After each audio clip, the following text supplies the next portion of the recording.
यह जिंदगी का जवाब नहीं है, यह जिंदगी का उत्तर नहीं है। हॉलीवुड के बहुत बड़े कॉमेडियन एक्टर जिम कैरी के द्वारा कहा गया है, वो बहुत बड़ा फिलोसोफर भी है, बहुत बड़ा एक पर्सनालिटी डेवलपमेंट में वो अपने बातों को भी रखता है। जिम कैरी, शायद आपने उसके किसी पिक्चर को देखा होगा, जिम कैरी का डब्बा, बहुत सारे जितने भी बड़े कॉमेडियन के रूप में है।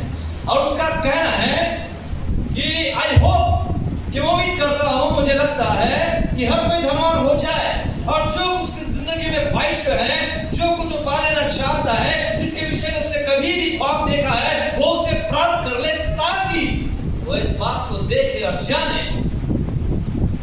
कि सब चीजों को प्राप्त करने जिंदगी का कोई जवाब नहीं। ये उत्तर नहीं है हमारी जिंदगी का कि हमें ये मिल जाए, हम जो चाहते हो मिल जाए। हमारे जीवन प्राय बहुत सारी गड़बड़ियों और ऐसी बातों से भरा रहता है कि हम सवालों के जवाब खोजते रहते हैं और हमें कुछ समझ में नहीं आ रहा होता कि हमारी जिंदगी में हो क्या रहा है। हमारी जिंदगी में हर एक पल मौसमों के समान है कि वो बदलते रहते हैं।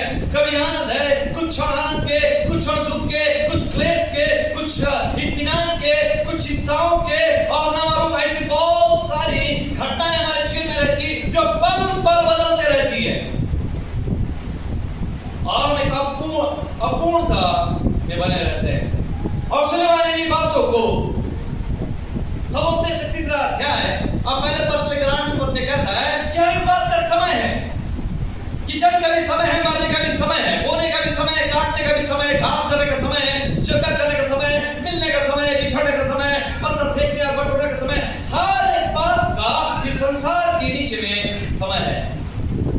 वो इस बात को बताने का प्रयास कर रहा है कि हर एक बात का समय मेरे आपके जीवन में, पर यह संभव है कि जीवन में घटने वाली घटनाओं के समयों को लेकर हम परेशान हो सकते हैं।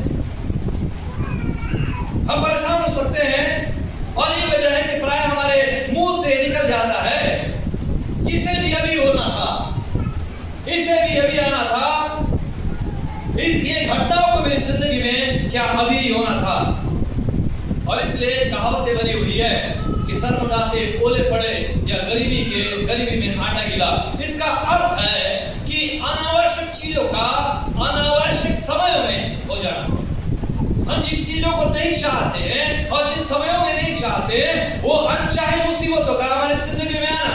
और इसलिए कहावतें हैं, पर बाइबल हमें कुछ और बताना चाहती है, और वो ये बताना चाहती है कि हर एक बातों का होना उसके समय में वो सुंदर है, खूबसूरत है। बाइबल हमें बताना चाहती है उपदेश 11 पद में कि परमेश्वर की टाइमिंग को जानने और समझने का प्रयास मैं और आप करें, ताकि मैं और आप उसकी सुंदरता को, उस घटना की सुंदरता को देखने और समझने पाए।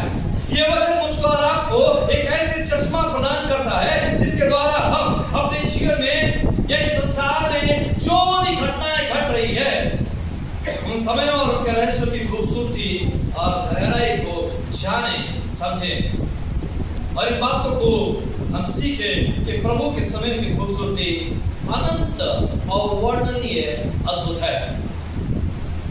थोड़ा सा कठिन लगेगा समय वचन को समझने के लिए, क्योंकि ये बाइबल का वो जोनर है, बाइबल के वो हिस्से हैं 2-3 जहां पर चीजें आसानी से समझ में नहीं आती है। चाहे वो अय्यूब की पुस्तक हो, चाहे वो समुपदेशक हो या श्रेष्ठ गीत हो, जिसे हम साहित्य की पुस्तक में रखते हैं, लिटरेचर कहते हैं, ये आसानी से समझ में नहीं आती, लिटरेचर समझ में नहीं आता है। आप लोग पढ़ते हैं अपने स्कूलों में, तो सबसे कठिन विषय हिंदी में रहता है, तो वो है पद्यांश का। हमको समझ में नहीं आता है कविताएं, क्योंकि वहां पर बहुत सारे अलंकारों को, बहुत सारे ऐसे शब्दों को इस्तेमाल किया जाता है जो व्यवहारिक जीवन में इस्तेमाल होने वाले शब्दों से परे, लेकिन उनमें गहराई है, उनमें वो अर्थ है जो हमारे जीवन को आमूल-चूल रीति से बदल सकते हैं। और तीसरा अध्याय के 11वां पद हमें वो चश्मा प्रदान करता है कि हम अपनी जिंदगी के साथ साथ इस संसार में हो रही जितनी भी घटनाएं हैं, जिसके बारे में मैं आप विस्मित होते होंगे, जिसके बारे में मैं आप आश्चर्यचकित होते होंगे, जिसके देखने के द्वारा मेरे और आपके जीवन में संशय या सवाल उत्पन्न होते होंगे, उन चीजों का एक जवाब है। और जितना ज्यादा मैं और आप परमेश्वर को देखने और समझने पाएंगे, उसके वचनों को जानने पाएंगे, मैं और आप अपनी जिंदगी में उतना ज्यादा स्थिर होते जाएंगे। यद्यपि कई दफा हम असफल हो जाते हैं इन्हें देखने और समझने में कि हमारे ऊपर एक दैवीय घड़ी है जो टिक टिक टिक टिक कर रही है और हमारे ऊपर एक समय सारणी काम कर रहा है। हम समय सारणी के बिना जिंदगी में नहीं है। यदि मैं और आप उस समय सारणी में रहना चाहें या ना रहना चाहें तो भी मैं और आप एक समय सारणी में अपना जीवन गुजार रहे हैं। यद्यपि उसे हम नहीं देख पा रहे हैं पर परमेश्वर उसे हमारे लिए सेट कर दिया। It is already decided. और इसलिए सुलेमान हमें बताना और समझाना चाहता है। यद्यपि मैं और आप उस समय सारणी को नहीं समझ पाते तो भी भाई हमें आश्वस्त करती है कि प्रभु का समय परफेक्ट है और खूबसूरत है। और जब परमेश्वर वचन कहता है 3रा अध्याय के 11वें पद के पहले लाइन में, उसने सब कुछ ऐसा बनाया कि अपने अपने समय पर वे सुंदर होते हैं। हर एक चीज अपने समय में खूबसूरत है। मेरे समय के अनुसार नहीं, आपके समय के अनुसार नहीं, परंतु परमेश्वर के समय के अनुसार। जो घटनाएं आपके जीवन में घट रही है, जो घटनाएं संसार में घट रही है, हो सकता है आपके समय के अनुसार नहीं है, इसलिए आपको बदसूरत नजर आ रही है। और इसलिए परमेश्वर का वचन मेरे और आपके लिए है कि मैं और आप उस चश्मे को पहने और अपनी जिंदगी में होने वाली घटनाओं को चश्मे से देखें, ताकि जो चीजें इस संसारिक दृष्टिकोण से मुझे बदसूरत नजर आ रही है, घटिया नजर आ रही है, या दर्दनाक या शोक और दुख में नजर आ रही है, वो मुझे सुंदर लगे। कठिन है कोई घर में मर जाए मुझे सुंदर लगे। कठिन है किसी घर में कैंसर हो जाए मुझे सुंदर लगे। लेकिन परमेश्वर चाहता है वाइना को पहन दो तो तुम्हें सुंदर लगेगा, क्योंकि ये घटनाएं मेरे समय के अनुसार नहीं घट रही है। मैं नहीं चाह रहा हूं कि मेरे परिवार के जन कब मरे, वो कभी भी मर सकते हैं, क्योंकि परमेश्वर के समय के अनुसार है। और परमेश्वर की दृष्टि से मैं देखने लगूंगा तो मेरे लिए प्रिय जान पड़ेगा। चीजें क्यों मुझे दुखदाई नजर आती है, क्योंकि चीजें मेरे समय के अनुसार नहीं होती है। चीजें क्यों मुझे कष्ट प्रदान करती है, क्योंकि चीजें मेरे समय के अनुसार नहीं हो रही है। और आज का वचन मुझे और आपको बताना चाहता, सिखाना चाहता है कि परमेश्वर अपने समय में कार्य करता है, तो जो चीजें हमें टूटी हुई बिखरी हुई नजर आती है वो हमें पूर्ण नजर आने लगती है। वो चीजें जो हमारे जीवन में देरी से हो रही लगता है, वो मेरे जीवन में घटने से पहले मुझे तैयार कर रही होती है।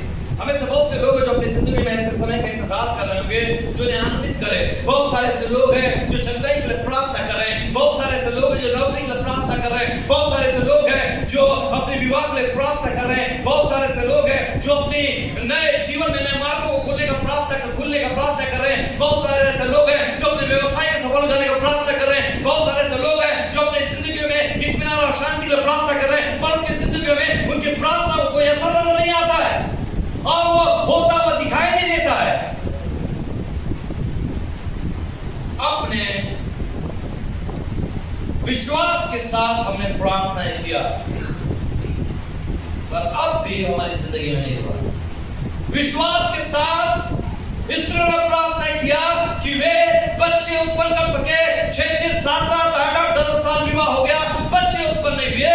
हम प्रार्थना विश्वास के साथ करते रहे कि नौकरी लगे, नहीं लग पाया, विवाह हो सके, नहीं हो पाया, बीमारी चंगाई हो सके, नहीं हो पाया, कोई बच जाए, नहीं बचा, मर गया। इसका यह आशय नहीं है कि परमेश्वर हमारी प्रार्थना और विश्वास को इग्नोर कर रहा है, पर इसका यह आशय हो सकता है कि परमेश्वर मुझको और आपको तैयार कर रहा है। हम याकूब के 11वें नंबर के बेटे को देखते हैं। याकूब का 11वां नंबर का बेटा क्या नाम है? क्या नाम है? यूसुफ। 12वां नंबर का बेटा बिन्यामीन। 11वां नंबर का बेटा यूसुफ के बारे में हम देखते हैं तो उत्पत्ति में पाते हैं कि वो स्वप्नदर्शी रहा है, परमेश्वर से स्वप्न देता रहा और उसे स्वप्न आया। क्या स्वप्न आया? उत्पत्ति 37वां अध्याय 5 और 11 पद देखते हैं। 5 से लेकर 11 पद में परमेश्वर का वचन कहता है 37वां अध्याय, यूसुफ ने एक स्वप्न देखा और अपने भाइयों से उसका वर्णन किया। तब वे उससे और द्वेष करने लगे। उसने उससे कहा, जो स्वप्न मैंने देखा उसे सुनो। हम लोग खेत में पुले बांध रहे हैं और क्या देखते हैं कि मेरा पुला उठकर सीधा खड़ा हो गया। तो तब तुम्हारे पुलों ने मेरे पुले को चारों तरफ से घेर लिया और उसे दंडवत किया। तब उसके भाइयों ने उससे कहा, क्या सचमुच तू हमारे ऊपर राज्य करेगा या क्या सचमुच तू हम पर प्रभुता करेगा? इसलिए उसके स्वप्न और उसकी बातों के कारण उससे और भी अधिक बैर करने लगे और उसने एक और स्वप्न स्वप्न देखा और अपने भाई यूसुफ का भी वर्णन किया। सुना, मैंने एक स्वप्न देखा है कि सूर्य और चंद्रमा और 11 तारे मुझे दंडवत कर रहे हैं। इस स्वप्न का उसने अपने पिता और भाई से वर्णन किया। तब उसके पिता ने उसको डांट कर कहा, ये कैसा स्वप्न है जो तूने देखा है? क्या सचमुच मैं और तेरी माता और तेरे 11 भाई जाकर तेरे आगे भूमि पर दंडवत करेंगे, गिरकर दंडवत करेंगे? उसके भाई उसे डांट करने लगे। क्या परमेश्वर से बात कर रहा है? परमेश्वर से कह रहा है, दर्शन दिया हुआ है कि तू ऊंचे पर उठाया जाएगा और तेरे 11 भाई और तेरे माँ बाप भी गिरकर तुझे दंडवत करेंगे।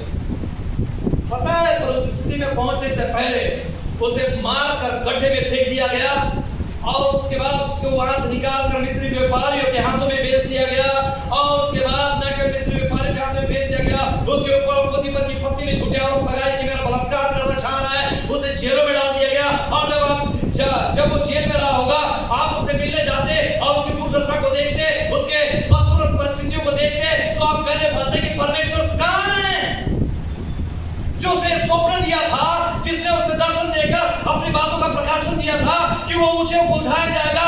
इसकी दुर्दशा है, देखो कई सालों से जेल में है।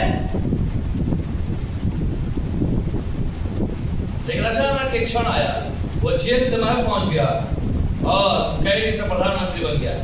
क्यूसी मिस्र का राजा फिरौन ने अचानक उसे बुलाकर उसे प्रधानमंत्री बना दिया। परमेश्वर का वचन कहता है उत्पत्ति 41वां अध्याय और उसके 37 से आगे हम देखें तो परमेश्वर का वचन कहता है, यह बात फिरौन और उसके सारे कर्मचारियों को अच्छी लगी, इसलिए फिरौन ने अपने कर्मचारियों से कहा, क्या हमको ऐसा पुरुष जैसा यह है जिसमें परमेश्वर का आत्मा रहता मिल सकता है? फिर फिरौन ने यूसुफ से कहा, परमेश्वर ने जो तुझे इतना ज्ञान दिया है कि तेरे तुल्य कोई समझदार और बुद्धिमान नहीं, इस कारण तू मेरे घर का अधिकारी होगा और तेरी आज्ञा के अनुसार मेरी सारी प्रजा चलेगी, केवल राजगद्दी के विषय में तुझसे बड़ा ठहरूंगा। फिर फिरौन ने यूसुफ से कहा, सुन, मैं तुझको मिस्र के सारे देश के ऊपर अधिकारी ठहराता हूं। तब फिरौन ने अपने हाथ में से अंगूठी निकालकर यूसुफ के हाथ में पहना दिया और उसको बढ़िया मलमल के वस्त्र पहना दिया और उसके गले में सोने का जंजीर डाल दिया।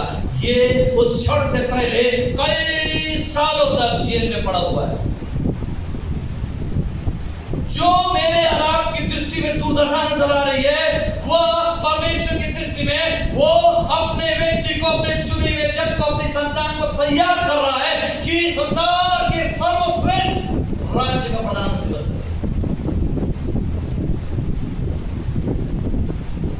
क्योंकि हमारे पास वो चश्मा नहीं है, इसलिए हमारी जिंदगी में घटने वाली अप्रिय बातें हमें बदसूरत नजर आने लगती है।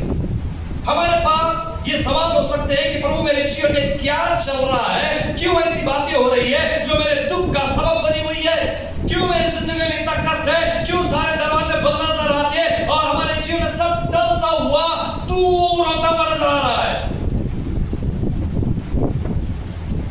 पर यह हो सकता है कि परमेश्वर मेरे और आपके लिए कुछ बड़ा और बेहतर तैयार कर रहा है और उसको पाने के लिए हमें भी तैयार कर रहा है। पर कई दफा हम उसको पाने के लिए इतने ललायत हो जाते, उन ख्वाहिशें और ख्वाबों को पाने के लिए मैं और आप इतने ज्यादा आतुर हो जाते कि हम अपना जुगाड़ करते हैं।